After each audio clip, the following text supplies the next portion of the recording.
자, 시간 됐으니까 우리 주님의 기도로 시작하겠습니다. 성부와 성자와 성령의 이름으로 아멘. 하늘에 계신 우리 아버지, 아버지의 이름이 거룩히 빛나시며 아버지의 나라가 오시며 아버지의 뜻이 하늘에서와 같이 땅에서도 이루어지소서. 에게 일용할 양식을 주시고 저희에게 잘못한 일을 저희가 용서하오니 저희 죄를 용서하시고 저희를 유혹에 빠지지 않게 하시고 악에서 구하소서. 아멘. 성부와 성자와 성령의 이름으로 아멘. 네, 2주간 잘 지내셨습니까? 네, 부활 축하드립니다. 네. 부활 지나면서 이제 사회적 거리두기 단계가 조금 거의 뭐 거리두기는 마스크 실내 착용 빼고는 다 됐고, 저희 뭐 종교 시설에서도 뭐 주례자는 마스크를 벗어도 된다라고 교구 지침이 이렇게 나왔는데, 저하고 여러분하고 뭐 거리가 충분히 있으니까 마스크를 벗고 지내도 괜찮겠죠? 네네. 그래요.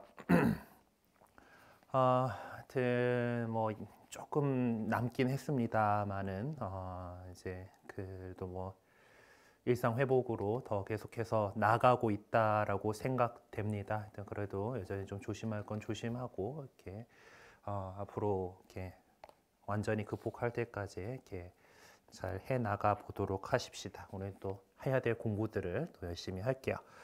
그래, 지난 시간에 우리는 필레몬서를 이제 확인을 했습니다. 사실 사도 바오로가 필레몬에게 보낸 편지, 개인에게 보낸 편지로 보이는데 그냥 단순히 개인이 아닌 거죠. 그 짧은 이 편지의 내용을 가지고 이제 여러 가지들을 확인해 볼 수가 있었는데요. 자, 오늘은 이제 이어서 이제 119쪽의 공동체의 활동부터 보도록 합시다.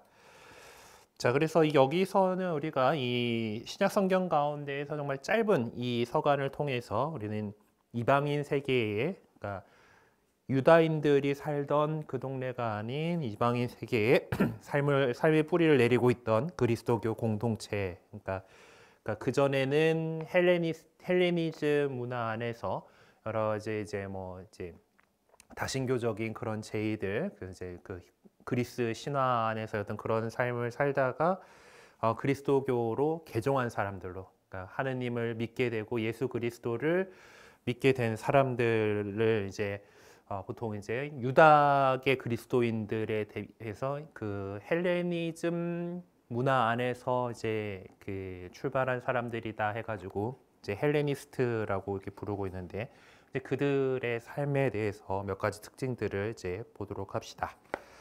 네, 첫 번째 선교적인 복음 선포라고 되어 있는데, 이제 바오로가 보낸 이 편지 필레몬 서간의 수신자는 첫째로 필레몬이 그 수신자로 명시가 되고 있고, 여교 아피아라고 하는 자매가 있고, 또 어떤 바오로가 전우라고 얘기를 할 정도인 아르키포스라고 하는 사람, 그리고 마지막으로 필레몬의 집에 모이는 교회다라고 명시를 하고 있습니다. 아까 그 단순히 그냥 필레몬에게만 보낸 편지가 아니다라는 거죠. 그래서 이 서간은 한 개인에게가 아니라 이미 세례를 받은 신자들에게, 그 교우들에게 보낸 편지다라고 합니다. 그래서 엄격하게 말하면은 이 편지에선 선교적인 목적으로 이루어진 복음 선포의 내용은 사실 찾아볼 수가 없습니다. 그러니까 선교적인이라면은 사실 믿지 않는 사람들에게 이야기해지는 그런 선포일 텐데, 이건 이미 세례 받은 사람들로서 그리스도인들에게 보낸 것이기 때문에 그런 복음 선포의 내용은 찾아볼 수가 없습니다. 하지만 이 공동체가 스스로 선교적인 공동체라는 자신의 정체성을 인식하고 있음을 보여줄 수 있는데, 그 근거가 될 수 있는 구절과 내용을 지적해보라라고 되어 있습니다. 필레몬 서간 안에서 좀 이런 거에 해당하는 것은 좀 해당한다고 볼 수 있는 것은 5절에 이제 주 예수님과 모든 성도들을 향한 그대의 사랑과 믿음을 내가 전해 듣고 있기 때문입니다라고 하는데, 이제 그 사랑과 믿음을 이제 갖고 있다라고 하는 것을 좀 한 가지로 볼 수가 있고요. 필레몬서. 그리고 또 한 가지를 더 지적을 해보자라면은 그 16절에 사랑하는 형제로 돌려받게 되었습니다라는 구절을 좀 이런 그 흔적으로 이제 볼 수 있지 않을까라고 생각을 합니다. 그래서 5절과 16절의 내용을 한번 거기에다가 옮겨 적어놔 주시면 되겠습니다. 전례적인 삶에 대한 부분을 살펴보죠. 자, 이 공동체, 그러니까 지금 필레몬의 집에 모이는 교회라고 했으니까 이 공동체는 어디에 모였어요? 필레몬의 집에 모였던 사람들이죠. 필레몬의 집이었고, 자, 이 공동체가 해놨던 전례적인 활동, 그러니까 뭐 이게 좀 그 오네시모스에 대한 그런 내용들이다 보니까 이제 좀 이게 뭔가 그런 삶의 내용들이 뭐 아주 자세하게 나오지는 않지만은 그래도 살펴보다 보면은 여기 안에서 좀 전례적인 활동이다라고 한다라면은 이제 22절에 잠깐 언급이 되는 여러분의 기도 덕분에 은총이 내려 뭐 이런 언급이 있죠. 그래서 여러분의 기도가 아마 그런 좀 전례적인 활동에 해당하는 것이 될 거라고 봅니다. 이 서간에서는 세례를 베풀었다는 직설적인 표현을 쓰고 있지는 않습니다. 네. 근데 대신에 세례 성사가 베풀어졌음을 의미하는 표현을 사용을 하고 있는데요. 어느 구절인지 그리고 그 의미가 왜 세례 성사와 연관되는지를 설명해 보라라고 이렇게 되어 있습니다. 참조하라면서 이제 몇몇 구절이 나와 있는데 콜로새서 3장 3절 같은 경우는 여러분은 이미 죽었고 여러분의 생명은 그리스도와 함께 하느님 안에 숨겨져 있기 때문입니다라고 하는 말이 나와 있고요.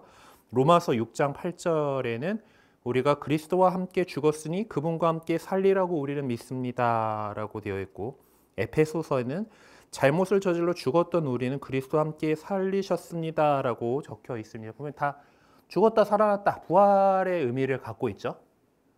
이게 그 지금의 우리의 세례는 우리나라에서 세례는 이마에다 물 3번 붓잖아요, 그렇죠? 물을 부어요, 그러니까 그러니까 씻는 그걸로만 이렇게 있는데 원래 세례 어디서 했어요?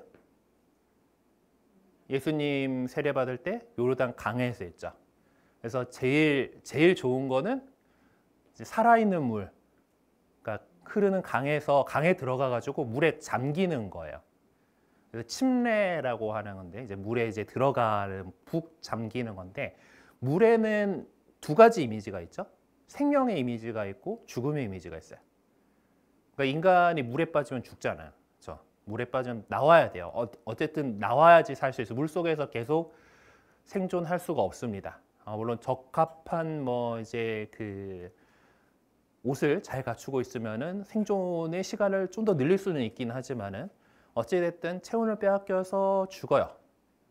네, 그렇지만 또 물이 없으면 인간은 생존을 할 수가 없습니다. 그렇기 때문에 물에는 생명도 있고 죽음의 의미도 있어요. 그래서 물 속에 가라앉는 거, 그러니까 침례에서는 물 속에 몸이 가라앉잖아요. 쑥 들어가요. 그러면은 그렇게 그리스도와 함께 죽었다가 그리고 건져 올려지면서 다시 부활했다라는 의미를 이렇게 갖게 됩니다. 근데 이렇게가 계속 보존되면 참 좋았겠지만은 우리 교회는 박해를 받았단 말이에요. 박해받는 교회가 그래서 세례를 한답시고 동네 강가에 가가지고 세례식을 거행하고 있으면 다 잡혀가서 죽겠죠. 네, 그렇기 때문에 숨어서 세례를 했어야 됐고 그래서 그 물로 이마에다 물을 흘려보내므로써 씻는 예식으로서 이렇게 간략하게 만든 겁니다. 그래서 이제 그 조금 더 이런 것들을 잘 하려고 하는 데는 우리나라에선 잘 본 적이 없긴 한데 미국이나든가 뭐 유럽 쪽에 성당에 가면 세례당이 있어요. 세례당이 있고 거기는 세례용 욕조가 있습니다. 계단으로 이렇게 내려가지고 물 이렇게 해가지고 물 속에 푹 담궈요. 그러니까 침례를 할 수 있게 되어 있는데 지금 뭐 그런 의미들을 조금 더 잘 살릴 수 있어요. 죽었다가 살아났다. 자, 그러면은 그 죽었다가 살아났다라는 것과 좀 연관시켜 줄 수 있는 그런 구절은 뭘로 볼 수 있을까요? 이제 그 전에 이제 뭐 오네스모스의 뭐 어떤 이야기가 이게 주인데 이제 11절에 보면은 그가 전엔 그대에게 쓸모없는 사람이었지만 이제는 그대에게도 나에게도 쓸모 있는 사람이 되었습니다라고 하는 이 구절을 좀 이야기를 해볼 수가 있을 것 같아요.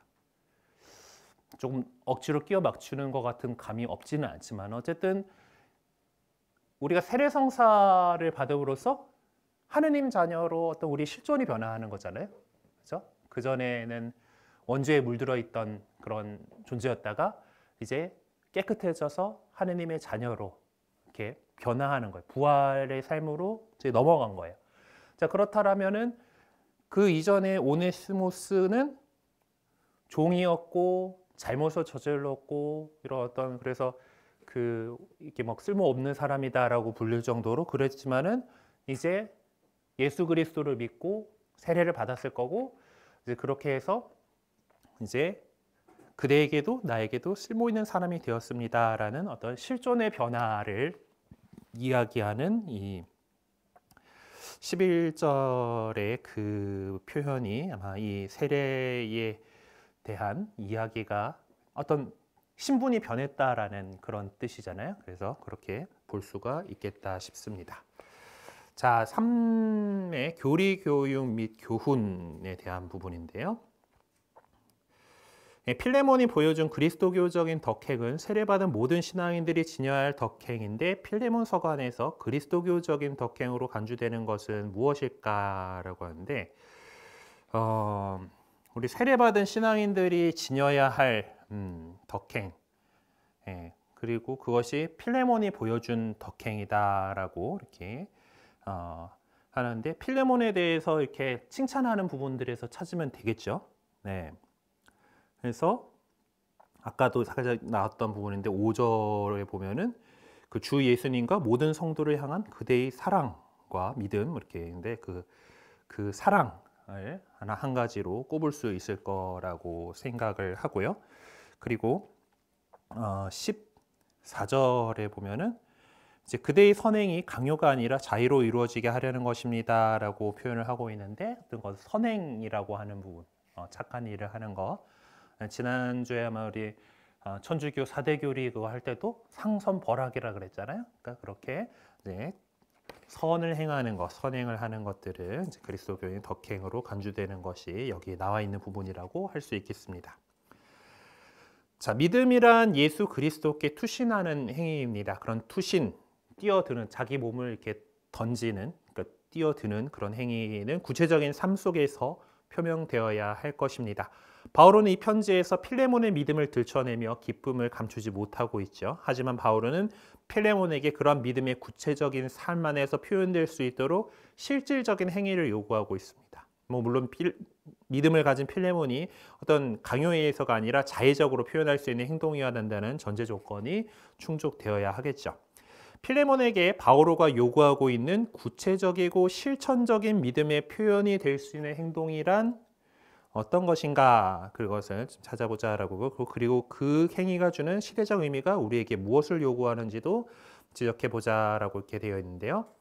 자, 바오로가 요구하는 것으로 이제 이렇게 볼 수 있는 것이 하여튼 오네시모스를 받아달라라는 내용인데, 자 그것을 그렇게 또 좀 요구하는 것으로 보이는 것은 17절에 이런 표현이죠. 그러므로 그대가 나를 동지로 여기다면은 나를 맞아들이듯이 그를 맞아들여 주십시오라고 이제 하는 표현이 이제 한 가지가 있다고 이제 생각을 하게 되고, 그리고 또 그것을 잘 그럴 거다라고 이제 얘기하는 것이 21절에 나오는 나는 그대의 순종을 확신하며 이 글을 씁니다. 내가 말하는 것 이상으로 그대가 해주려는 것을 나는 알고 있습니다라고 하는 그 부분이 이제 바오로가 요구하는 것이라고 볼 수가 있죠. 그래서 17절에 나를 맞아들시 그를 맞아들여 주십시오라는 것은 이제 오네시모스에 대해서 더 이상 종이 아니라 형제로서 동지로서 그를 맞아들여 달라라고 하는 그런 요청일 것이고요. 21절에 나는 그대의 순종을 확신하며 이 글을 씁니다라고 하는 말은 그 바오로의 요청, 지금 이 오네시모스를 잘 맞아들여 달라고 하는 그것에 대해서 필레몬이 순종으로 응답할 것이다라는 거죠.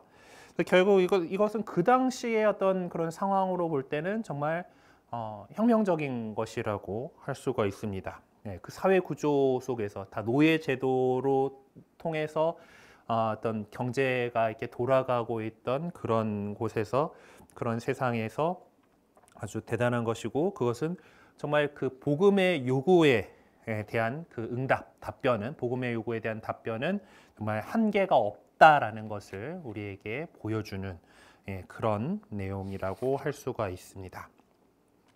그래서 정말 그런 한계 지어졌을 그런 세상 속에서도 복음이 요구하는 것이 이제 그것에 응답하는 것에는 정말 어떤 그런 한계 지어지는 것이 없다라는 것을 볼 수가 있겠죠. 자, 4번 공동체적인 삶으로 넘어가 봅시다. 자, 신자들은 서로 간의 관계에서 어떤 태도를 취해야 할 것인가, 그리고 공동체의 지도자들과 구성원들 간에는 어떤 삶의 자세가 요구되는 것일까에 해당하는 구절을 찾고 의미를 설명해 보자라고 이렇게 되어 있습니다. 신자들 사이의 관계, 그리고 공동체와 지도자들과 구성원과의 관계 사이에서 어떤 삶의 자세가 요구되는 것일까? 가장 중요하게 크게 다가오는 그런 내용은 그 16절에 있는 그 사랑하는 그러니까 사랑하는 형제로 돌려받게 되었습니다라는 그 구절이 아닐까 싶어요. 그래서 이제 그대는 그를 더 이상 종이 아니라 종 이상으로 곧 사랑하는 형제로 돌려받게 되었습니다. 그가 나에게 특별히 사랑받는 형제라면 그대에게는 인간적으로나 주님 안에서 보나 더욱 그렇지 않습니까? 라는 구절이 있죠. 그러니까 서로 사랑하는 형제 자매 관계다라고 하는 것에 그 의미를 가질 수가 있겠고요. 이게 가장 중요한 구절이라고 생각할 수 있고, 조금 앞쪽으로 가서 8절에 보면 나는 그리스도 안에서 큰 확신을 가지고 라고 하는 표현이 있습니다.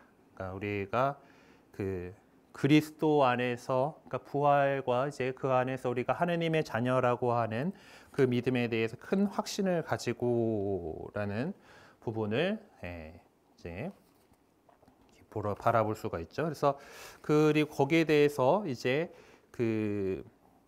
이렇게 얘기하죠.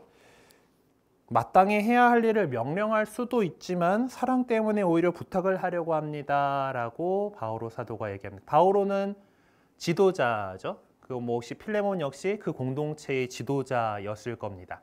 어쨌든 그렇지만은 바오로가 보다 더 이제 어떤 위계 질서 안에서는 더 위에 있는 사람이죠.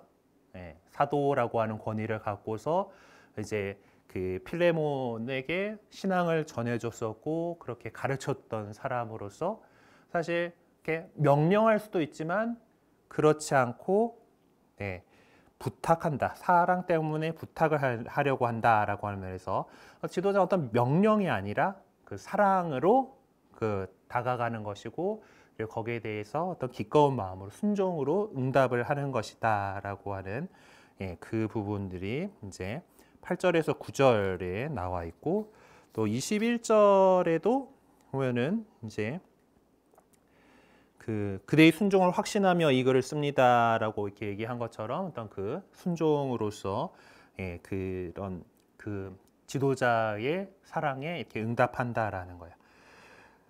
그래서 이제 이 오늘날 교회 안에서 참 잘 안 되는 부분들, 안 될 위험이 있는 부분들 가운데 하나일 겁니다. 일단 더 사랑으로 이렇게 이야기를 하고 거기에 대해서 어떤 순명한다라는 것들.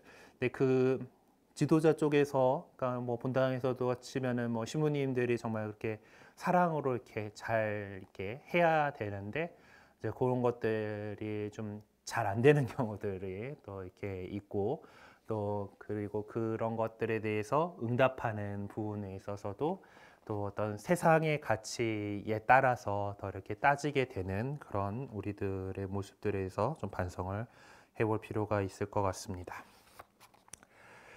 자, 그리고 이 서가는 극히 개인적인 성격을 강하게 띠고 있는 것이 사실입니다. 그럼에도 불구하고 이 서가는 공동체에 전달되고 있죠. 2장에 나와 있듯이 필레몬의 집에 모이는 교회에게 전해지는 말입니다.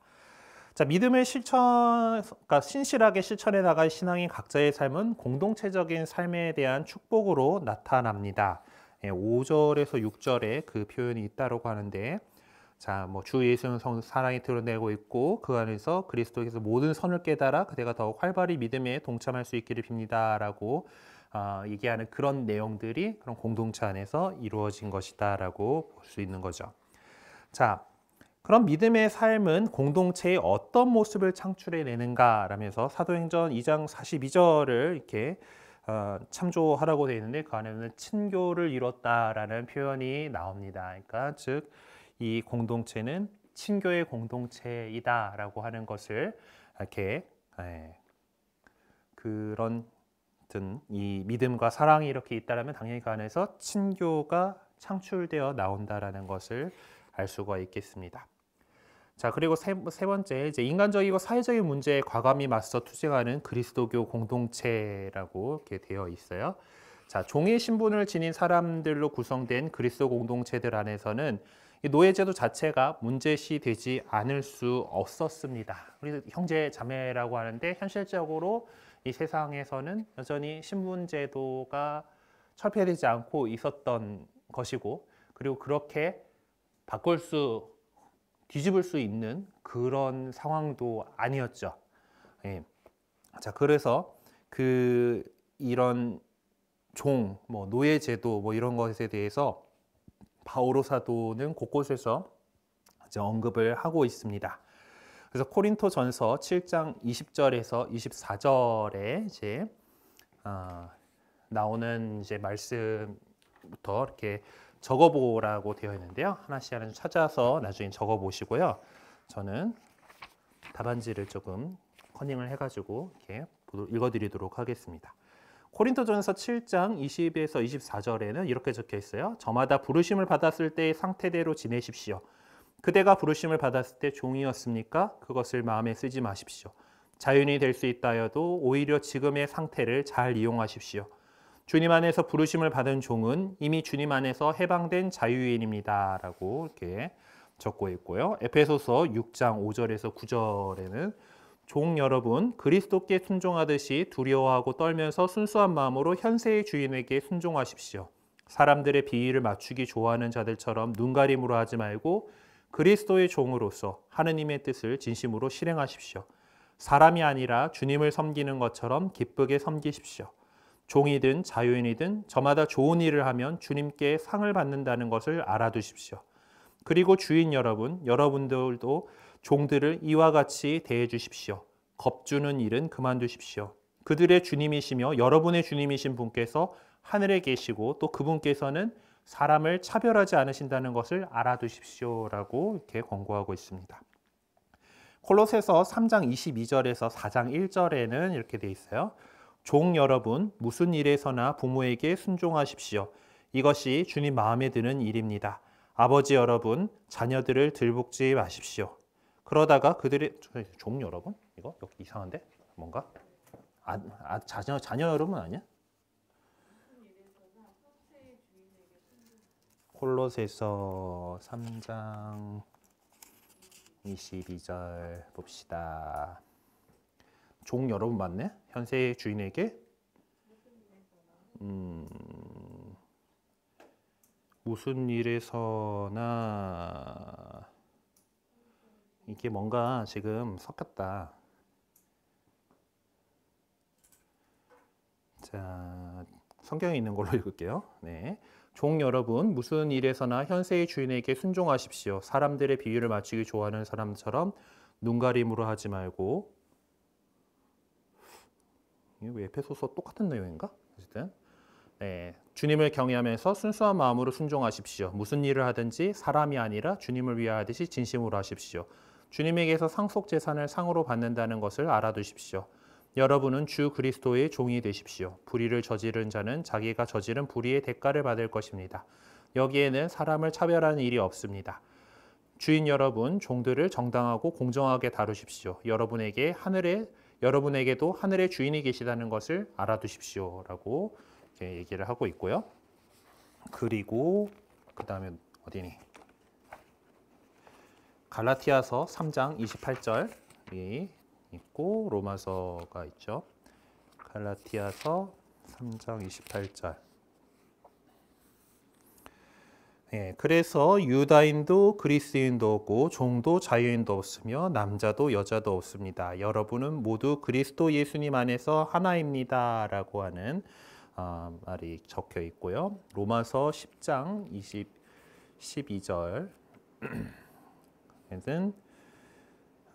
유다인과 그리스인 사이에 차별이 없습니다. 같은 주님께서 모든 사람의 주님으로서 당신을 받들어 부르는 모든 이에게 풍성한 은혜를 베푸십니다. 라고 이렇게 되어 있는데 이런 내용들을 볼 때 이 바오로의 진술 내용들은 그리스도교 신자들에게 어떤 태도를 요구하고 있는가?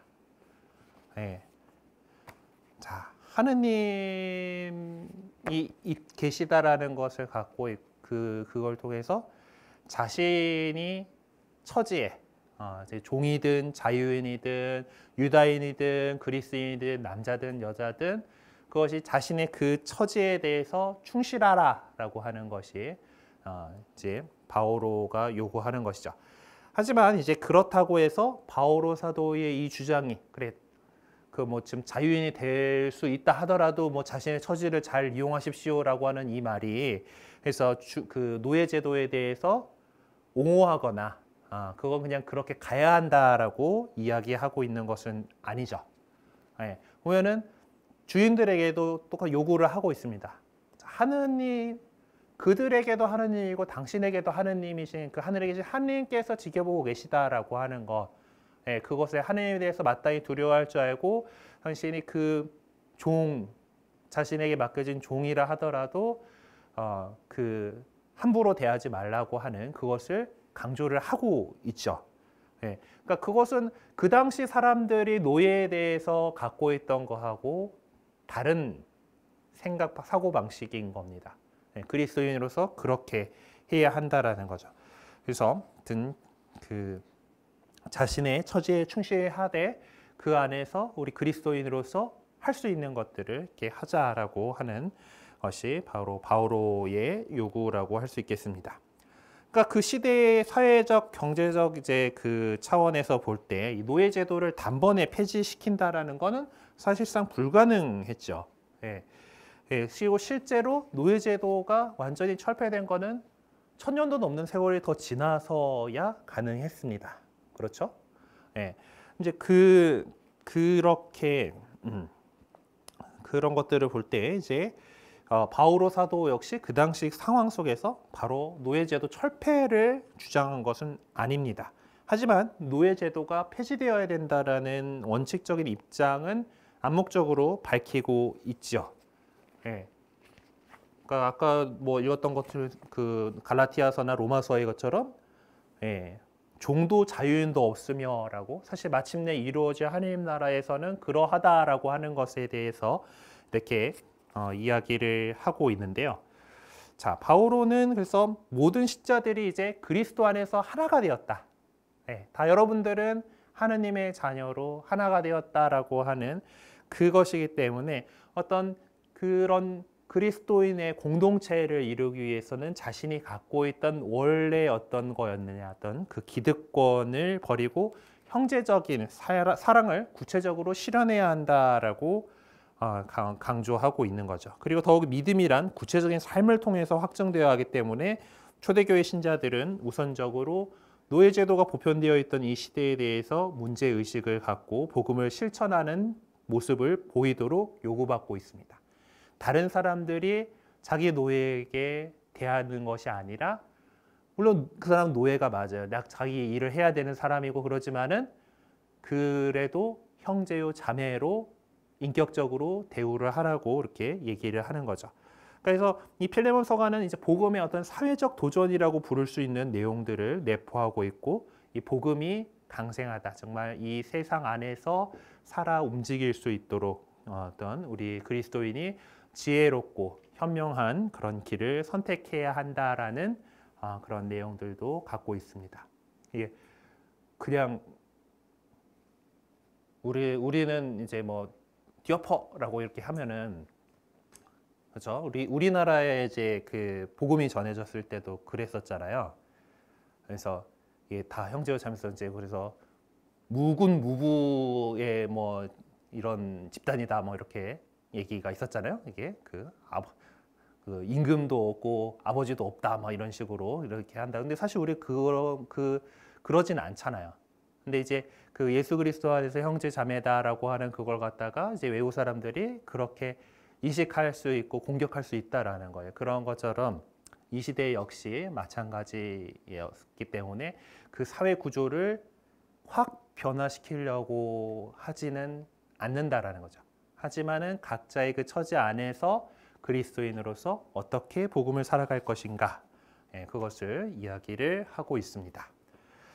자, 그러면은 이어서 원래 이제 오늘 진도표에는 오늘 여기를 나가려고 했던 건데 유다이즘 개관이라고 되어 있는 이 부분을 보도록 합시다. 자, 우리 그리스도교는 유다이즘에서 출발한 거가 맞아요. 그러니까 유다인들의 어떤 그 문화, 어떤 종교, 사회 그 안에서 태동했습니다. 예, 한 분이신 하느님을 믿는 사람들이었고, 그리고 파스카라고 하는 이집트 탈출 때의 어떤 그 건너옴, 이것을 핵심적인 어떤 그 신앙의 체험으로서, 민족의 체험으로서 갖고 있던 그들 안에서 시작을 했어요. 그러니까 그리고 또 스스로 이런 개념이 있죠. 유다인들에게는 하느님께서 선택하신 백성이다.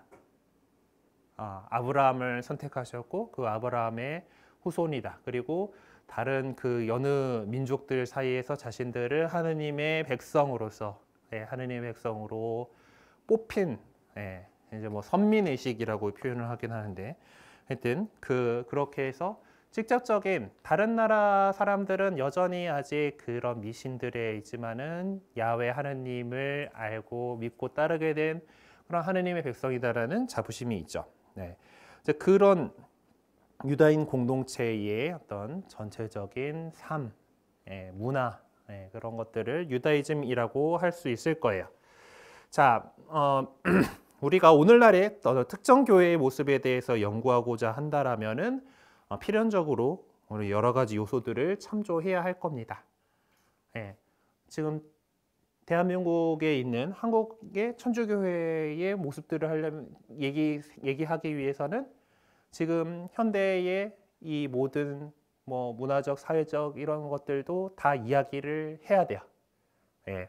그런 것처럼 이제 그 시절에 뭐 우리 그리스도교 갈라져 나왔을 때 유다이즘이라고 한다라면은 뭐 그런 정치적, 사회적, 경제적 뭐 이런 맥락들과의 세상들과의 관계들을 이렇게 살펴보아야지 이제 될 겁니다. 그래서 이 교회가 이제 어떻게 초대교회가 어떻게 이루어졌는가를 이해하는 데 있어서 이런 부분들을 우리가 살펴보아야 할 거예요. 그래서 신약 성경에서도 이제 이런 유다이즘의 흔적들을 이제 바라볼 수가 있을 거기 때문에 유다이즘에 대해서 간략하게 알아보도록 하십시다.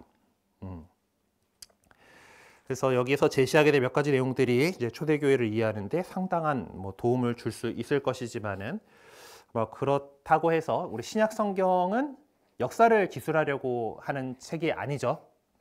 뭐 초대교회가 이렇게 있어야 하고 사도행전이라던가 또 어떤 그 서간들 안에서 그런 흔적들을 찾아볼 수는 역사적인 흔적들을 찾아볼 수는 있지만은 엄밀하게 뭐 역사를 전해주겠다라고 하는 그런 목적을 가지고 작성된 글이 아니잖아요, 그렇죠? 그렇기 때문에 그런 것들은 이제 감안을 하고 우리 한번 살펴보도록 하죠. 자, 유다이즘이라고 첫 번째 제목이 다르는데 그리스도 공동체는 유다교로부터 배척당한 분파다라고 말할 수 있는가라고 하는 이거 가지고 이제 요 갈라지는 거 가지고도 충분히 어마무시한 논문들을 많이 쓸 수 있을 정도로 책 하나 쓸 수 있을 만큼 유다이즘과 그리스도교는 밀접한 상관관계를 갖고 있습니다.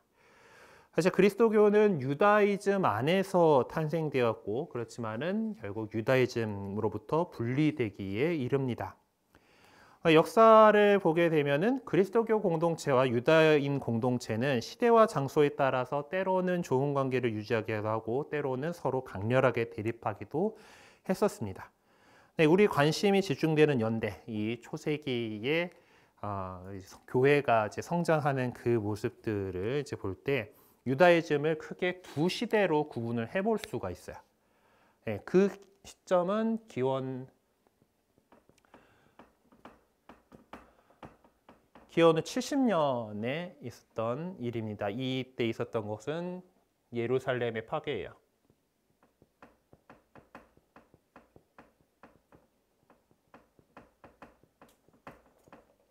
즉 성전이 없어졌습니다. 지금도 예루살렘의 성지 순례를 가시면은 통곡의 벽이라고 하는 그 곳이 있어요. 그래서 거기서 이제 특히 유다교 신자들이 이제 벽에다가 뭐 이제 기도도 막 적어줘 놓고 뭐 이제 대고 이러고 이제 기도하고 뭐 이런 모습을 볼 수가 있어요.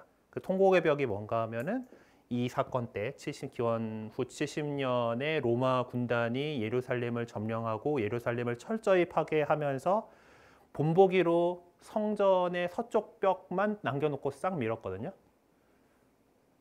감히 로마에 대항하는 곳은 이렇게 될 것이다라고 이런 게 있었는데 이렇게 됐어라고 하게 해서 그 성전 서쪽 벽만 딱 남겨놓고 다 초토화시켰어요. 복음에도 보면은 예수님께서 저 돌 하나가 이제 그 위에 있지 않을 것이다라고 말씀하셨던 그 일이 실제로 그렇게 되었습니다. 예, 그래서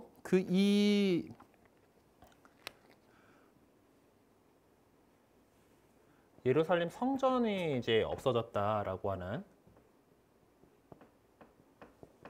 이 사건이 유다이즘에 있어서 대단히 큰 사건이 돼요. 예. 그래서 이 이전에는 사실 유다이즘 안에 여러 분파들이 있었습니다. 복음서의 기억을 떨쳐보면은 많이 나오는 이제 예수님하고 이제 투닥투닥을 많이 하던 그 계층이 사두가이라고 하는 사람들이 있었고 그리고 바리사이라고 하는 사람이 있죠. 사실 우리 그리스도교는 좀 바리사이의 이 유다이즘에 조금 더 많이 관련이 있습니다. 왜냐하면 특히 이 둘은 뭐 순서대로 나가면 되겠죠 일단. 근데 괜히 또 설명하다가 또 두 번 설명할 것 같아서 일단 봅시다. 뭐 이렇게 사두가이도 있었고 그리고 뭐 어떤 거 있을까요? 예수님 제자들 중에서 시몬 같은 경우는 뭐 이제 열혈당원이다라고 했죠. 네, 젤로트라고 하는 젤로트 당이고 그리고 또 뭐 이제 잘 드러나진 않습니다만은 성경에 잘 들었지만 뭐 에세네파 뭐 이런 등등등 유다이즘 안에도 여러 가지 분파들이 있었어요. 자, 그런데 이제 이 기원 70년에 성전 파괴라고 하는 이 대재앙이 일어난 후에 여러 이 분파들이 사라지게 됩니다. 특히 사두가이 같은 경우는 성전 제사장들 계급들이잖아요. 성전이 없어지고 나면 이 사람들 뭐 할 게 없어요. 네, 없어졌지. 열혈당원 아마 이 팀들이 그 동기를 일으킨 바람에 이렇게 됐어요.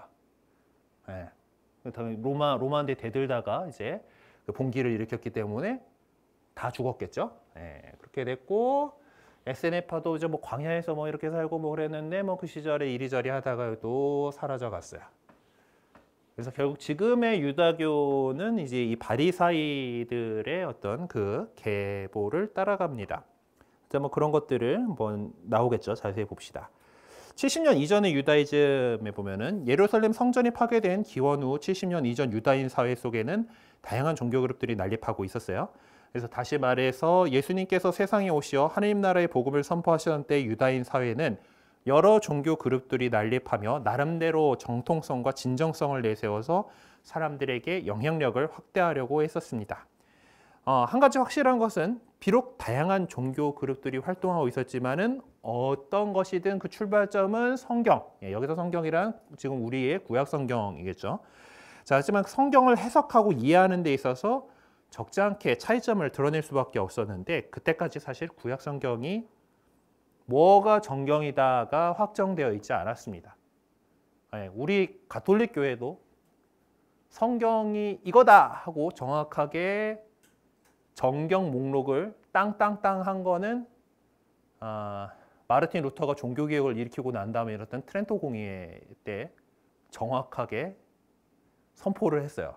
그 전까지는 그냥 관습적으로 이렇게 해가지고 왔던 건데 뭐 사실 뭐 기원 후 뭐 2세기, 3세기 이렇게 지나가면서 거의 뭐 정경이 이제 확립이 되긴 했는데 이제 이런 것들이 딱 정해지지 않았었어요.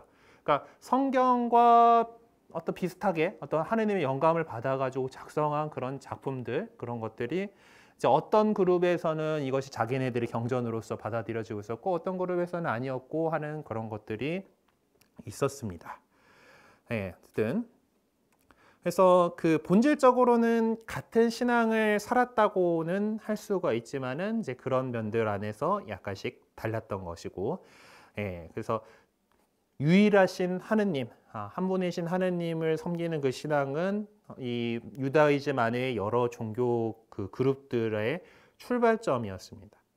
그래서 그들이 하느님께 바치는 예배는 그 삶의 중심을 형성하는 본질적인 요소였고 그 예배를 바치는 데 있어서 예루살렘의 성전 그리고 회당은 가장 중심이 되는 장소였어요. 자, 성전은 하느님께서 머무시는 집이라고 이렇게 볼 수가 있죠. 그래서 뭐 이제 옛날에 뭐 성전에 그거 하면은 이제 그 제일 깊숙한 곳에 계약계를 두는 지성소가 있죠. 그 지성소가 있으면 거기에 성전 휘장이 둘러져 있었잖아요. 그래서 여기서 가장 깊숙한 곳에 이제 아무나 못 들어가는 그 해의 사제가 들어가가지고 분양하는 그 루카복음 앞에 보면 스가랴가 들어가서 분양했다는 그런 거 제비뽑기 해가지고 들어가가지고 이렇게 하는 공간이 있었고 그 앞에는 이제 남자들만 들어갈 수 있는 공간이 이렇게 있고 그리고 또 보면은 이제 이스라엘 여성들까지 들어갈 수 있는 곳이 있고 이방인들은 뭐 여기서까지 이제 뭐 이런 식으로 이제 다 뭐 구별을 해가지고 제의가 지행되는 곳이 이제 뭐 이제 그런 각각의 이제 사람들에 따라서 이제 들어갈 수 있는 곳이 이렇게 있었어요. 그래서 그 이 안에 지성소에서의 하느님이 계신다라고 이렇게 생각을 했습니다. 구약 성경에 보시면 하느님을 뵀을 때 뭐 이제 그 모세도 뭐 이렇게 반응이 거죠. 이거 나는 이제 죽었네. 이제 죽었다라고 이제 생각을 이렇게 했는데 이제 그렇기 때문에 이 지성소에는 아무나 못 들어가는 거예요. 그렇죠?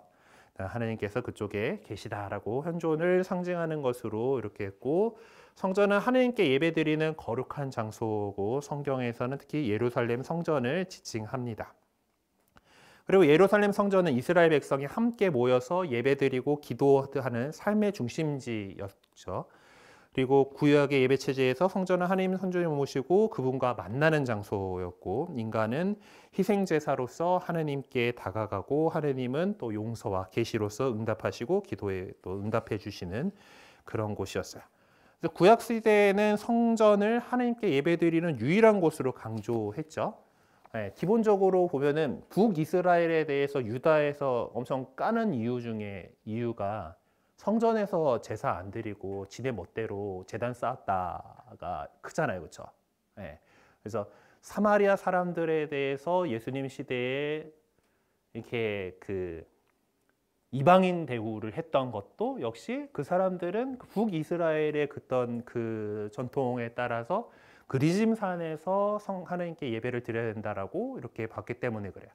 유다이즘은 예루살렘 성전에서 해야 된다가 이제 그 기본이었던 거고요. 네. 그래서 이제 정말 이 구약 시대에는 성전을 하나님께 예배드리는 유일한 곳으로 그래서 신명기계나 이런 것들이 이제 그것을 엄청 강조를 했었고 그리고 하나님의 그 계약에 대한 충실성을 바탕으로 하느님의 유일성과 이스라엘 백성의 일치를 드러내는 장소였습니다. 그래서 뭐 예수님도 보면은 갈릴레아 지방 저 위에서 살면서 이제 예루살렘까지 이제 파스카 지내러 왔다가 길 잃어버린 뭐 부모님이 잃어버렸다 이제 뭐 이런 내용들이 있는 거가 이제 그렇게 그 먼 곳에서도 순례를 왔던 거예요. 파스카 때는 예루살렘으로 모였고 예루살렘에서 그 제사가 이루어졌다. 그래서 이스라엘 백성이 하느님 안에서 일치한 민족이다라는 것을 이렇게 드러냈던 것이죠. 자, 그리고 또한 이렇게 사람들이 모이는 곳이다라는 것은 상업적인 관점에서 중요한 역할을 했다라는 것이죠. 성전을 중심으로 해서 활발하게 교역과 물물 교환이 이루어졌다라는 것은 성전이 상업 중심지 역할도 했다라는 것을 알 수가 있습니다. 자, 이스라엘 역사를 보면은 중요한 성전이 3개 있었음을 알 수가 있는데요. 사실 여기 나오는 솔로몬 성전, 주룹바벨 성전, 헤로데 성전인데 헤로데 성전은 사실 주룹바벨 성전을 증축한 것이라고 보기 때문에 이제 이걸 셋으로 보는 사람도 있고 둘로 보는 사람도 있어요. 네, 이제 그 페르시아 때 다시 돌아와서 새로 지은 그 2번째 성전의 연장선이다라고 보기도 하고 이게 지금 여기처럼 헤로데 성전을 따로 이렇게 할 수 이제 보기도 하는데 어쨌든 이 성전들은 모두 예루살렘의 북동쪽 지역의 같은 장소에 세워졌습니다. 그러니까 솔로몬이 세운 성전이 이제 그 신바빌론 제국의 그 침공으로 무너졌었고 그리고 바빌론 유배를 갔다 오고 페르시아 제국이 돼가지고 돌아온 사람들이 주룹바벨 총독을 중심으로 해가지고 새로 세운 성전이 이렇게 지속되어 오다가 헤로데 임금 때 이제 헤로데 같은 경우는 자기는 이두메아 사람이잖아요. 유다인이 아니었단 말이에요. 유다인이 아닌데 유다 왕국의 임금이 되고 그러니까 이제 뭔가 이 사람들의 마음을 살 그것으로 자기 집만 잘 짓고 살고 있으면은 이 유다교의 사제라든가 뭐 이제 그런 사람들이 반발을 일으킬 거란 말이에요. 그래서 이제 멋지게 성전을 이렇게 지어 바치고 이제 뭐 이런 그 퍼포먼스를 했던 겁니다. 그래서 그 시대에 이렇게 했고, 어쨌든 그리고 그 성전은 기본적으로 하느님께서 이제 이스라엘 백성을 광야에서 이렇게 데리고 가시면서 거기 광야 시대, 판관 시대에 했던 그 성막, 만남의 장막을 기본으로 해서 만들었고 그것이 정착된 예루살렘에 정착된 것으로서 건물인 성전을 이렇게 짓게 됐죠. 자, 그리고 여기에 관련된 내용들은 우리가 조금 쉬는 시간을 가지고서 자세히 들어가 보도록 하겠습니다. 지금 11시 18분인데요. 10분 쉬고 그냥 11시 반에 모이도록 하십시다.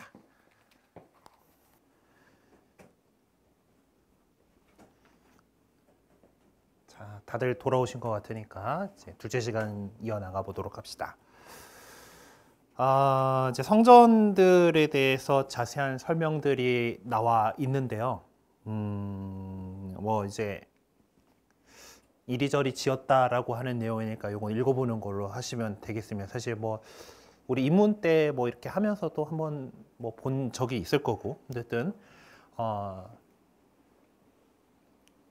이제 유다 왕국 이제 이스라엘 왕국이 이렇게 일어나고 나서 다윗 임금이 예루살렘을 자신의 도성으로 삼았죠. 그러니까 우리 배워서 알지만은 이제 그 약속의 땅을 차지하러 들어갔을 때 상당히 늦게까지 다른 이제 그 원래 자리를 잡고 있던 무슨 족이었는지 정확히 기억이 안 나는데 이제 이방인들이 자리 잡고 있던 것이 예루살렘이었습니다. 그래서 다윗이 예루살렘을 함락시키고 거기를 수도로 삼았어요.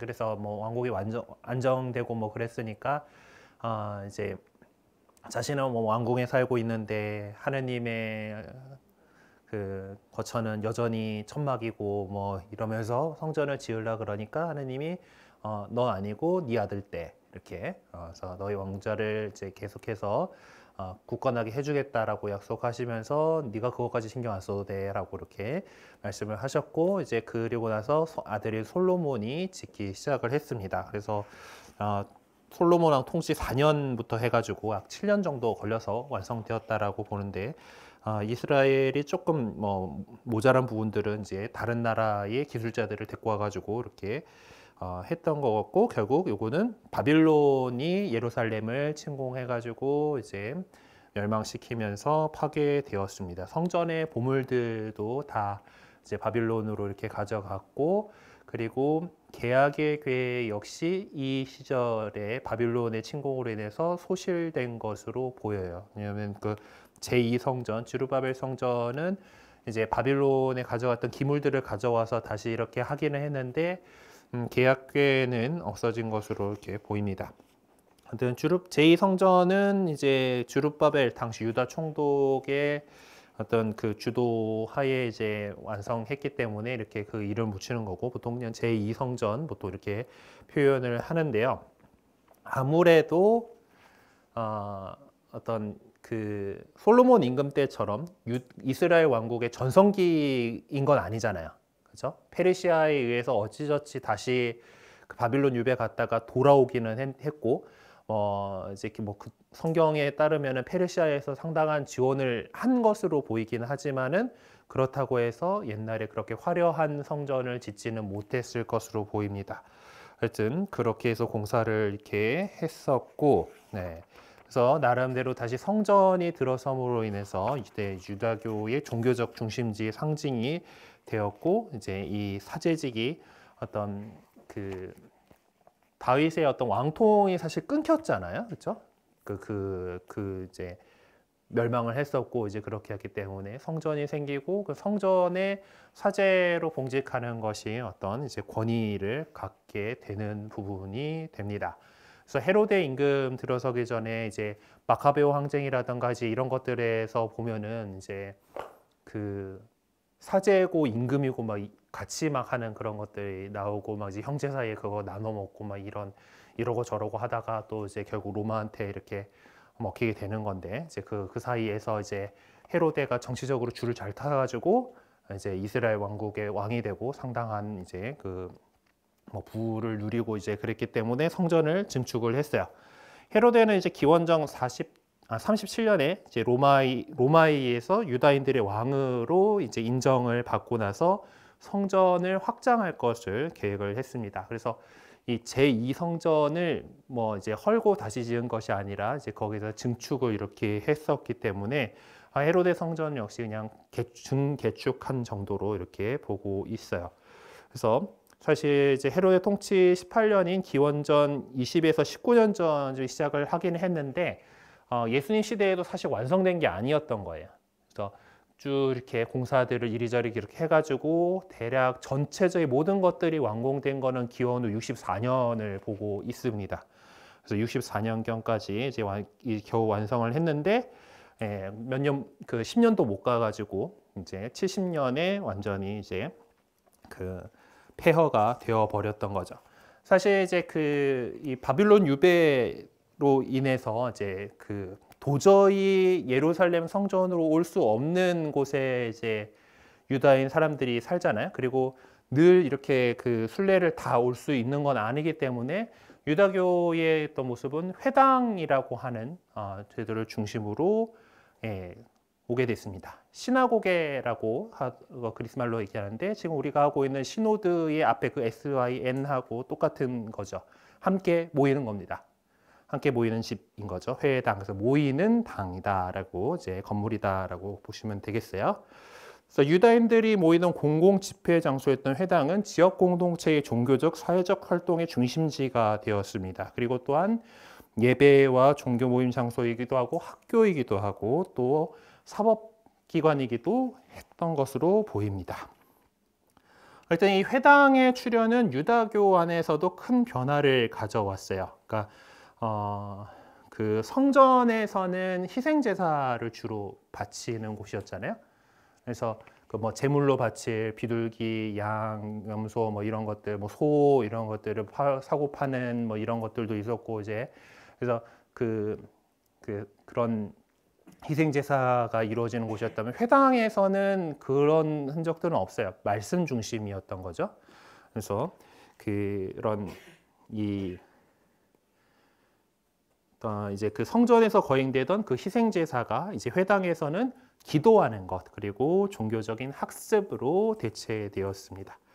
그래서 공동체가 바치는 공적인 종교 의식은 더 이상 사제라는 이제 레위 지파의 어떤 작은 집단만의 전유물이 아니게 되고 모든 사람에게 개방된 것이죠. 그리고 이제 이 의식에 참여하는 자들은 성전에서의 그 의식은 사제들만 들어갈 수 있는 그곳에서 이루어지고 저 문 밖에서 서서 이렇게 그동안 기도하면서 그렇게 기다렸던 거잖아요. 다 들어갈 수 있는 자리들이 달랐고, 이제 그런데 회당은 그 안에 이렇게 함께 모여서 이제 랍비가 설명하는 그런 성경의 말씀들, 이야기들 이렇게 듣고 이렇게 하는 식으로 바뀌었던 거예요. 네. 그리고 또 이제 예루살렘 성전은 예루살렘에 하나 있는 거죠. 이제 딴 데다가 그런 희생제사 바치는 것들 만들었다가 이제 신명기계에 엄청나게 얘기하는 것처럼 이제 거의 좀 이방인 취급당하기까지 하고 이제 그런 상황인 건데, 회당은 어디다 지어야 된다라는 그런 게 없죠. 유다인들의 공동체가 있으면은 모이기 쉽게 하기 위해서 회당을 지은 거예요. 자, 우리 교회가 박해받지 않으면은 성당을 짓는 거와 마찬가지죠. 그리고 모여가지고 함께 이렇게 공부도 하고 하나님께 제사도 드리고 뭐 할 수 있는 그런 공간이 있으면 좋으니까. 그래서 유다인들 역시 마찬가지로 그런 장소로서 회당이라고 하는 건물을 지은 겁니다. 네, 그렇게 해서 그들이 모이는 곳이면은 그런 회당을 이렇게 만들었어요. 이 회당이라고 하는 제도가 언제 어떻게 생겼는지는 정확하게 알 수는 없지만은 아마 바빌론 유배를 떠나면서 뭐 그런 상황들에서 서서히 생겨나지 않았을까라고 일반적으로 본다고 합니다. 예루살렘 성전이 파괴된 후에 팔레스티나의 남은 유다인들이나 또 바빌론 등 각지로 흩어진 유다인들에게 신앙의 중심지였던 성전이 사라졌기 때문에 그런 상황에서 자발적으로 모여서 종교적 의미를 띤 모임을 가지게 되었고, 그리고 그것이 우리 초대교회가 그랬던 것처럼 집이 좀 큰 사람 집에 모여서 했겠죠. 거기도. 네. 그렇게 했지만은 그렇게 하기에는 한계가 있다라는 것을 이제 깨닫고서 이제 이렇게 모일 수 있는 집을 지었을 겁니다. 예, 그래서 이제 성전에서 정해진 축제, 뭐 파스카니, 뭐 초막절이니, 뭐 이런 축제들 외에도 이제 이 지역에서 회당에서 하는 예식에 계속 참여를 했던 거죠. 그러니까 유다인들이 모여 사는 곳이라면 늘 회당이 있었고, 이제 나중에는 유다인 남성 10명 이상이 되는 곳에는 회당을 세웠다라고 그렇게 된 것 같습니다. 그리고 이렇게 종교적인 목적에서 생겨났기 때문에 성경을 가르치고 율법을 배우고 기도한다라는 목적을 가지고 있었고, 특히 안식일에는 공적인 예배를 올리도록 정해진 중요한 날이었습니다. 그래서 안식일에 회당에서 이루어지는 예식은 이런 식으로 이제 되었던 것 같아요. 그래서 쉐마 이스라엘, 이스라엘을 들어라 하는 그 기도를 낭송을 했고, 기도를 바쳤고, 그리고 성경의 봉독과 해설과 설교가 이루어졌습니다. 그래서 보통 오경과 예언서들이 낭독되고 해설되었던 것으로 봅니다. 그리고 그때는 어떤 마침 뭐 그곳에 온 권위자가 있었으면은 그분이 또 이렇게 연설을 하기도 했던 것으로 보여요. 그러니까 예수님께서도 고향 회당에 가셨을 때 이제 성경 봉독을 하시고 나니까 모두가 다 바라봤다 그러잖아요. 뭔가 한 말씀만 하소서라고 이렇게 쳐다본 거였겠죠. 그래서 뭔가 그런 분들이 초대되면은 이렇게 말씀을 듣기도 하고, 그리고 이제 뭐 사도행전 안에서도 보면은 이제 사도 바오로나 이제 그래서 유다인들이 회당에서 이렇게 연설을 하기도 했던 것을 이제 찾아볼 수가 있습니다. 그리고 마지막으로 사제의 축복으로 끝맺음 되었는데, 사제가 없는 경우에는 어떤 기도로 끝냈죠. 뭐 이제 이 뭐 회당장이 꼭 사제 계급은 아니었을 수도 있기 때문에 이제 그런 식으로 되었던 것 같습니다. 근데 이 회당에서의 의식은 우리 그리스도교의 의식에도 반영되게 됐어요. 말씀을 듣고 해설을 듣는다라고 하는 부분들, 그리고 끝에 축복을 한다라는 것들은 비슷하죠. 네. 그리고 뭐 이제 신앙 고백인 쉐마 이스라엘 이런 것들도 이제 우리가 지금은 신경을 바치는 것들로 이렇게 이어지고 있다고 볼 수가 있습니다. 자, 회당의 감독은 주로 지역의 원로들이 담당하고 있었지만 직접적으로 관리하는 사람은 회당장이라고 이제 아예 맡아보는 사람이 있었고, 회당장에 시중드는 이가 있었던 것으로 보입니다. 그리고 이제 회당장은 뭐 하는 사람이었나 하면은 이제 건물과 재산 그리고 예식에 관한 일들을 맡아 보는 거죠. 그래서 그 누가 성경 봉독을 할 건지, 누가 또 여기에 대해서 해설을 할 건지 뭐 이런 것들을 코디네이팅 하는 사람이었습니다. 정해가지고 이제 이렇게 짜고, 그리고 또 시중 드는 그런 것들을 총괄적으로 감독하고 계획하는 그런 사람이었고요. 시중 드는 이의 특별한 의무는 회당의 시설과 성경 두루마리를 관리하고 예식 중에 성경 두루마리를 담당하는 것이었고, 또 뭐 어린아이들에게 성경을 읽는 법을 가르치는 것, 그러니까 뭐 주일학교 같은 개념이겠죠. 그리고 율법 위반자들에게 내리는 벌인 채찍질을 집행하거나 또는 안식일을 알리기 위해서 나팔을 부는 것도 이제 시중 드는 이의 몫이었다고 전해집니다. 회당 건물은 크기나 형태가 다양했죠. 그 공동체가 얼마나 사람들이 모여 살고 있고 돈이 얼마나 많으냐에 따라서 이제 그 규모가 정해졌을 겁니다. 네, 지금도 뭐 이제 성지순례 예전에 부제 때 갔을 때 기억을 떠올려 보면은 카파르나움의 회당 터를 가봤는데 제법 커요. 그러니까 그만큼 그 동네는 그 당시 카파르나움은 갈릴레아 연안에서 중요한 도시였고 사람들이 많이 살았다라는 거고, 회당이 충분히 넉넉한 사람들을 수용할 수 있는 그런 공간이어야 되기 때문이죠.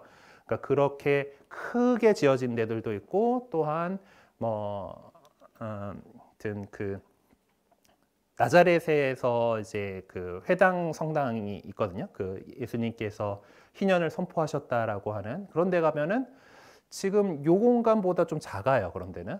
예. 그러니까 그렇게 그 마을 공동체의 크기나 이런 것들에 따라서 아마 이제 이 크기나 형태들은 다양했던 것으로 보이는데, 일단은 네모난 그런 직사각형 형태의 로 대체로 그렇게 되어 있고, 그리고 출입구는 하나가면은 예루살렘 성전을 향해서 이렇게 방향을 잡았다라고 합니다. 그리고 또 안에 있는 시설로서는 성경 두루마리를 보관하는 상자, 그리고 성경 봉독과 어떤 강론을 위한 단, 그리고 등잔, 예배자들이 앉는 의자 등이 이렇게 있어서 단순한 구조로 건축되었다라고 할 수가 있습니다. 이 신약성 시대에는 이제 팔레스티나를 비롯해서 사실 로마 제국 전체 유다인들이 가 있는 곳에는 같이 다 이렇게 회당을 지었기 때문에 널리 퍼져 있었고, 그래서 우리 그리스도교의 시작과 성장에도 중요한 역할을 하게 됩니다. 예수님께서는 역시 그 당시에 사람들이 예수님에 대해서 예언자라고 여겼었기 때문에 권위 있는 설교자로서 그 각지의 회당에서 말씀을 하셨던 것 같아요. 초대를 받아서 이렇게 얘기를 하셨던 거고, 그래서 공생활을 시작하시면서 자주 회당에 가서 가르치시고 복음을 선포하시고 아픈 이들을 고쳐주셨다라고 복음서에 이렇게 기록이 되어 있습니다. 그리고 또한 그리스도교의 초기에도 유다계 그리스도인들은 여전히 회당의 예식에 참여를 하고 있었죠. 성전에 모이기도 했지만 회당에서 이제 안식일을 지내고, 안식일은 토요일이니까 안식일에 회당의 예식을 지내고, 그리고 그리스도인들끼리 모여가지고 다음 날인 주일에 빵을 떼어 나누곤 했었을 겁니다. 그래서 그리고 또한 사도들과 초기 선교사들은 복음을 선포하기 위해서 회당을 잘 활용을 했었습니다. 그리고 회당에서는 유다인들뿐만 아니라 유다교로 개종한 이방인들, 그러니까 하느님을 믿게 된 이방인들을 만날 수가 있었습니다. 그리고 이제 나름 회당은 그런 그 하느님을 믿는 사람들에게 좀 개방된 성격이었기 때문에 예수님과 사도들은 그곳에 쉽게 접근할 수가 있었고, 또 그렇게 해서 이제 가가지고 그리스도교의 복음을 선포를 했으니까 그것 때문에 유다교하고의 마찰을 불러일으키기도 했습니다. 어쨌든 유다인들 입장에서는 그리스도인들이 하는 것들이 개약의 민족으로서의 정체성을 본질적으로 나타내는 유다교 의식의 순수성을 침해하는 행동이라고 봤던 것 같아요. 그래서 이제 유다인들이 결국 이제 그리스도인들을 거부하고 박해하겠다 해서 그리스도교와 회당은 이제 점점 분리되어 가게 됩니다.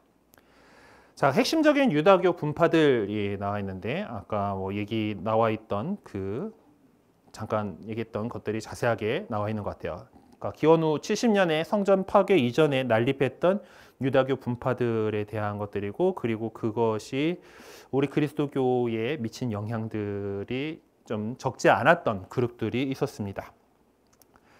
자, 여기 이제 뭐 그 성경 구절을 읽으면서 어느 유다교 그룹을 지칭하며 그들이 갖고 있던 신학적인 사상이 어떤 것이었는지를 정리해 보라라고 되어 있는데, 첫 번째 이제 이 글에는 이제 바리사이하고 바리사이가 나오죠. 그래서 이제 그러면서 이제 가말리엘이라는 그 랍비, 아주 훌륭한 그 스승인데, 이제 거기에 이제 이 그리스도인들에 대해서 어떻게 생각하는지에 대한 그런 내용들이 잘 나오고 있습니다. 더 봐라. 그래서 하느님의 것이면은 계속 이렇게 이어나갈 것이고, 하느님의 뜻이 아니다라면 사라질 거다라고 이렇게 얘기를 했어요. 여기 나오는 바가 처음에 바리사이가 있죠. 바리사이고, 이 두 번째 이야기에 보면은 요원들 가운데 일부는 사두가이였고 나머지는 바리사이였다라고 이렇게 돼 있는데, 자, 여기 이 두 그룹이 예수님 당시에 유다교에서 좀 지도자들이 갖고 있던 두 가지 분파입니다. 사두가이는 이제 그 기본적으로 성전의 사제들 계급이었고, 사독이라고 사독 이렇게 불리는 그들의 후손이다라고 해가지고 사두가이라고 하는 이름을 갖고 있었고요. 이들은 좀 보다 전통적인 유다교의 유다교를 신봉하고 있었어요. 그리고 바리사이들은 조금 더 이제 그 랍비들이 많았고, 이제 그 성경을 공부하고 해석하는 율법 학자들이 바리사이들 중에 더 많았고요.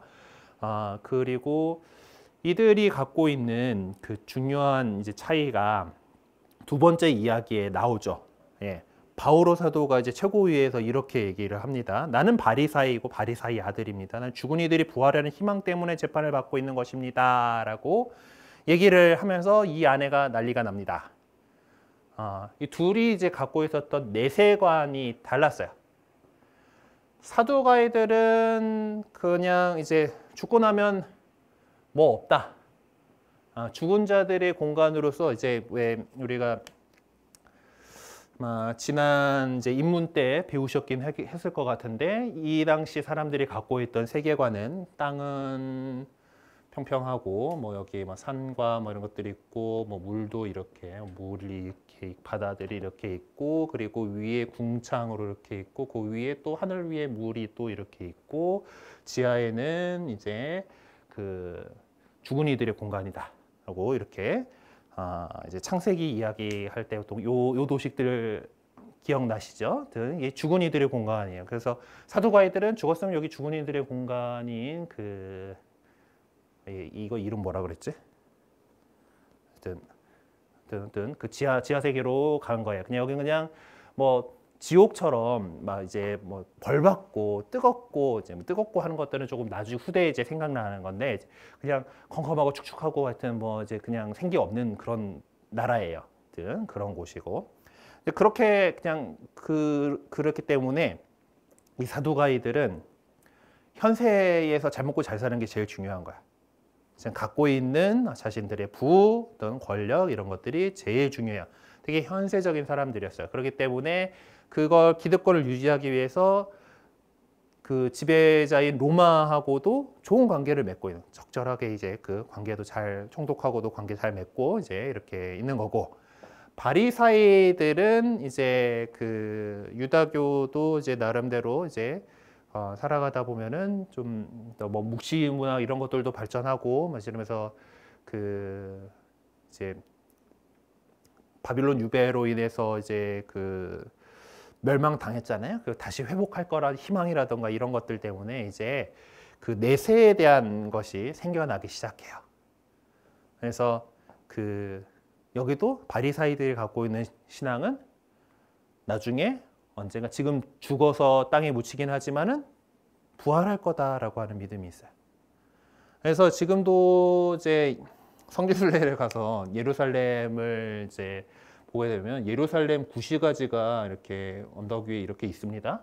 여기에 이제 다윗성이 이렇게 있고 이제 골짜기가 요렇게 하고 이쪽에 이제 올리브산 뭐 이제 이런 쪽이에요. 이제 벳사이다에서 이렇게 넘어오는 건데 요 골짜기로 이렇게 보면은 묘지가 쫙 있습니다. 그래서 이제 이 바리사이들의 어떤 신앙의 그 믿음에 따르면은 동쪽에서부터 천사가 이렇게 그 마지막 날에 쫙 오면서 부활을 시켜줄 거기 때문에 성전 동쪽이 명당인 거야.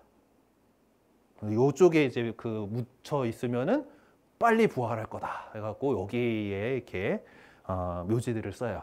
하여튼 그런 그래서 부활에 대한 믿음을 갖고 있어요. 사도 그 바리사이들은 부활할 거고 그리고 그러면서 천사나 어떤 영적인 존재 이제 이런 것들에 대해서도 믿어요. 사두가인은 그런 거 없어요.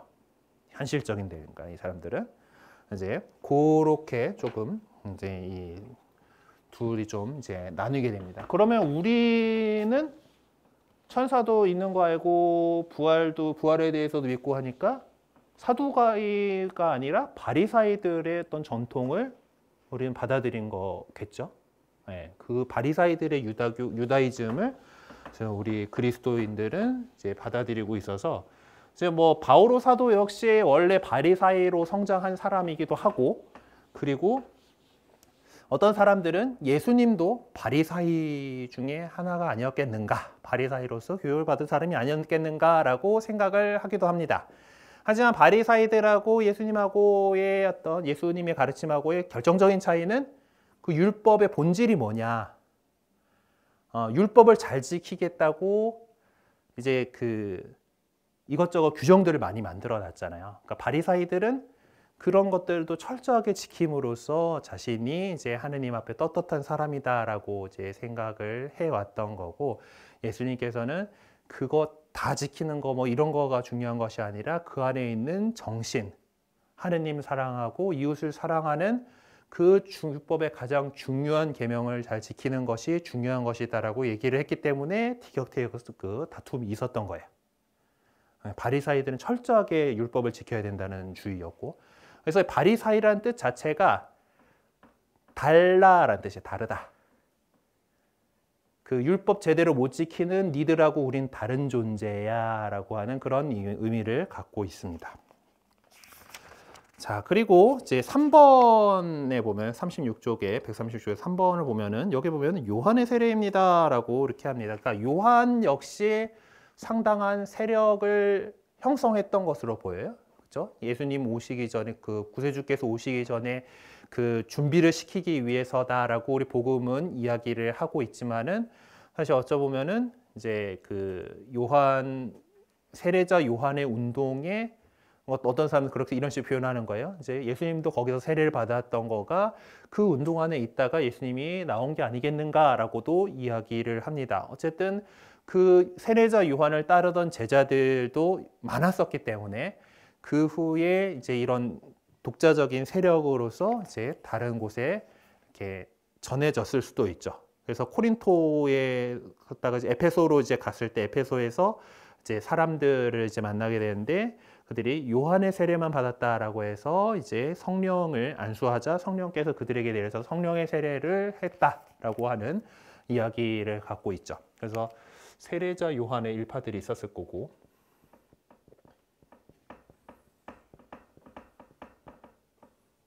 파라고 합시다. 그리고 밑에 보면 꿈란 공동체를 중심으로 형성되어 있던 에세네파가 있었다라고 하는데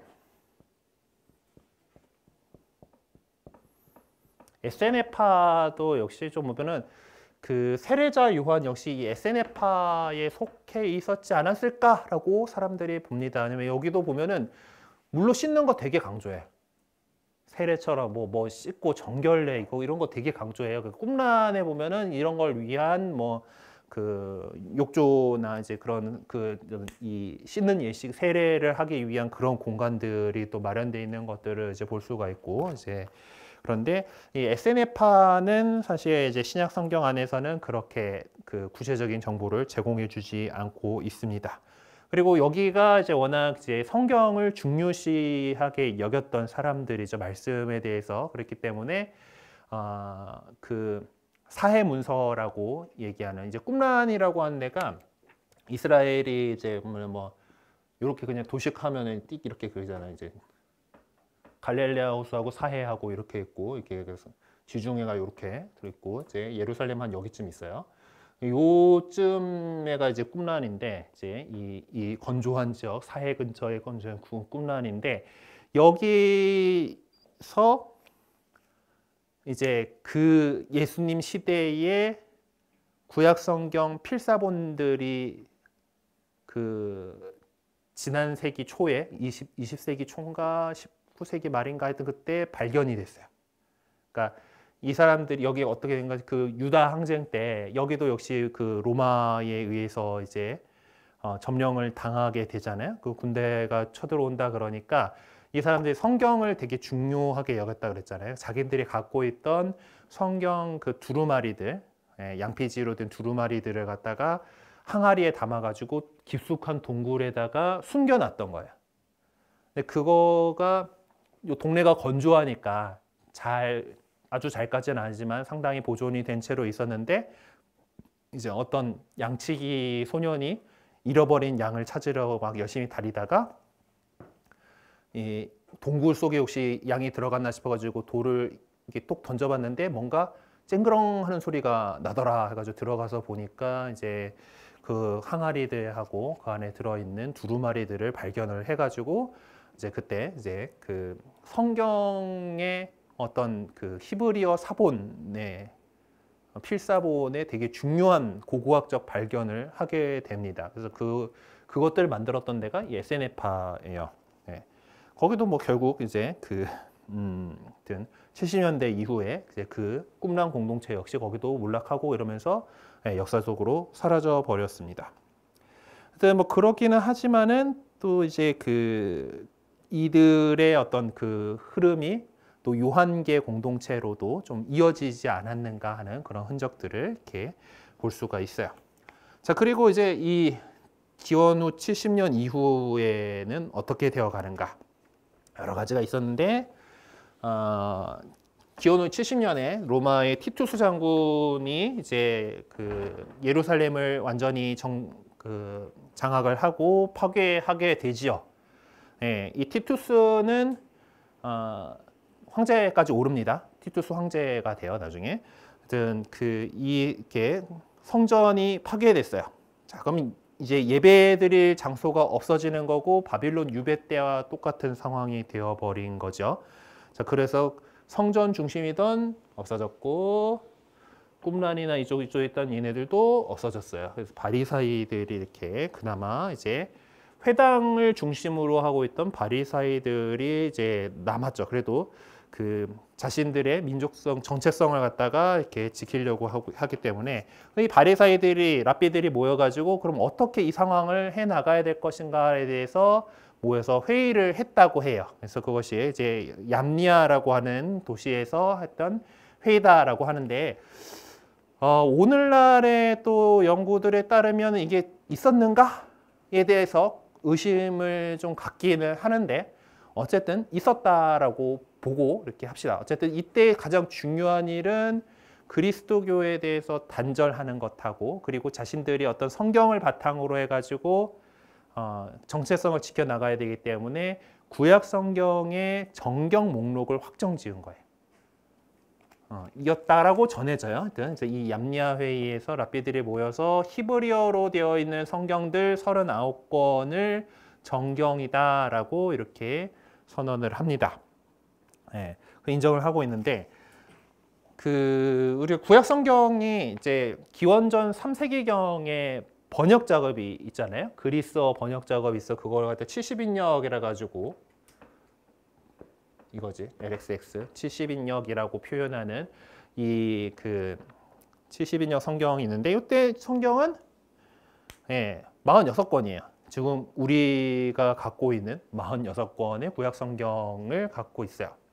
근데 이제 얌니아에서 이렇게 히브리어 성경을 갖다가 딱 39권이야 라고 이렇게 정했던 거고, 이제 그거를 그렇게 이어서 이렇게 그 유다교는 정경 목록을 그렇게 가져갔어요. 히브리어로 되어 있는 사본이 있는 39권만을 이렇게 받아들였는데, 일단 그것이 지금 오늘날에 우리가 개신교하고 천주교가 성경 구약 권수가 다른 이유가 됩니다. 네. 마틴 루터는 성경학자였거든요. 학자들은 원문을 좋아합니다. 번역된 거에는 조금 그 권위를 조금 낮게 봐요. 그러니까 원문, 그러니까 그럼 구약 성경의 원어는 히브리어인데 히브리어로 된 그 성경들이 더 중요하다라고 여겼던 거죠. 예. 그런데 이제 우리 교회는 그 계속해서 이제 사실 이 헬레니스트들 사이에서 우리가 했잖아요. 그러니까 이방계 유다인들이라, 그러니까 본토 유다인들이 아니고 이방계 유다이즘의 바탕이 더 있어요. 그러니까 거기 출신 신자들이 많기 때문에, 그리고 또 그리스어를 주로 사용을 했고, 그러면 당연히 그리스어로 번역된 성경을 주로 받겠죠. 네, 그래서 그러다 보니까 70인형 성경에 맞춰서 이제 그리스도인들은 사용한 성경들이 그렇게 됐고, 나중에 라틴어로 번역하는 불가타 번역대 예로니모도 이제 이 70인역의 그 가치에 따라서 이제 그 번역들을 이렇게 해서 계속해서 46권을 이렇게 해오고 있는데, 종교개혁을 하면서 마틴 루터가 보기에 히브리어로 된 거가 진짜지 라면서 그 개신교의 성경은 이제 이 구약 성경은 39권 이렇게 해버린 거야. 거기에 대해서 그런 소리가 나오니까 천주교에서는, 우리 가톨릭에서는 트렌트 공의회 통해서 46권의 이제 불가타역에서 다 다루고 있는 대로 그것이 성경은 그 46권이다라고 이제 그렇게 정경 목록을 이렇게 짓게 되는 겁니다. 하여튼 그렇게 해가지고 되는 거고, 아까 얘기했던 그 사회문서 안에서 이 39권에 포함되지 않고 이 46권을 우리가 제2경전이라고 얘기하는, 그러니까 원래 갖고 있는 본문이 그 히라버 번역본밖에 남아있지 않은 성경들의 일부 히브리어 사본이 나와요. 네. 그래서 이게 우리 뭐 가톨릭 교회가 이제 뭐 나중에 이제 그 히라버 번역하고 뭐 이런 과정에서 더 덧붙인 거가 아니라, 이런 그 히브리어로 원래 돼 있었던 것이 있었기 때문에 번역을 한 거다라고 하는 결정적인 증거로 이렇게 나오게 됩니다. 예. 근데 뭐 이런 거 따지는 거는 사실 뭐 학자들이 알아서 잘 할 거고, 예, 우리는 뭐 하여튼 이러저러 해가지고 이렇게 유다교에서 우리 그리스도교가 이제 이 얌리아 회의라고 불리는 요걸 통해 가지고 이렇게 좀 분리가 되게 되고, 유다교 역시 이제 이 사건들을 통해 70년의 성전 파괴를 통해서 그 이후에 이제 바리사이들을 중심으로 재편된 그런 상태로서 후기 유다이즘이라고 부를 수 있는 그런 형태로 발전하게 됩니다. 그래서 정말 말씀 중심의, 회당에서의 그것들이 중심이 되기 때문에 말씀 중심의 유다교로 변하게 돼요. 이제 재물을 바치고 이제 이런 것들보다 이제 그런 것들이고, 그래서 유다인들은 이제 그리스도교에 대해서 이제 매우 엄격한 태도를 취했을 뿐만 아니라 때로는 적대적인 태도까지 마다하지 않았습니다. 그래서 우리가 좀 조심해서 읽어야 될 부분들이, 이제 바리사이들하고 예수님이 많이 이렇게 부딪히는 장면들이 나오잖아요. 그래서 그것이 바로 그 당시에 어떤 동족들의 표적이었던 역사적인 예수님이었는지, 아니면은 8, 90년대 공동체들 안에 살아계시는 부활하신 예수님이었는지를 좀 구분하는 작업이 필요하겠다라는 거고, 이 부분은 우리가 나중에 4권의 복음서들을 다루면서 이 역사적 예수 문제에 대해서는 좀 살펴보도록 하겠습니다. 원래 오늘 유다이즘까지 다 나가야 된다라고 생각을 하고 있었는데 시간이 다 되어버려서 오늘은 여기까지 하도록 하겠습니다. 혹시 궁금하신 거 있으신가요?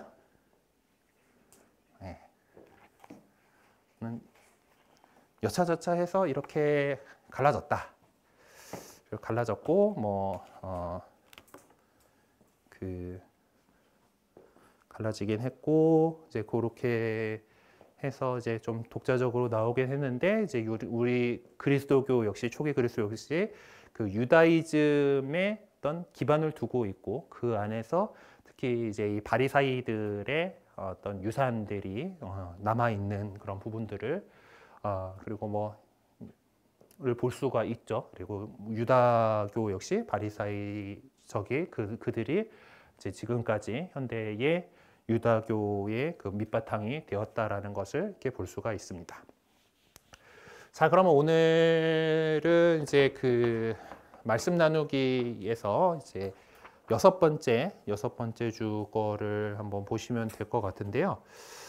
이번에는 딱히 이 내용들하고 그렇게 관계 있는가 싶긴 한데 이제 2장이 7째 줄이 2장 거니까 이번 질문들 복음 말씀을 실천에 옮기고 싶은데 그 의지가 흔들린 경우를 체험했을 거고 무엇이 나를 그렇게 만들었다고 생각하는지 갈등의 주된 요소는 무엇이었는가 한번 답 달아보시고요.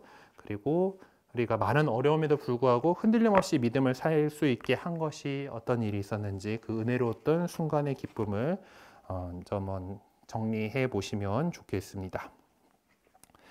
네, 그러면은 우리 오늘 마친 기도로 3종 기도 바치고 끝내도록 하겠습니다. 성부와 성자와 성령의 이름으로 아멘.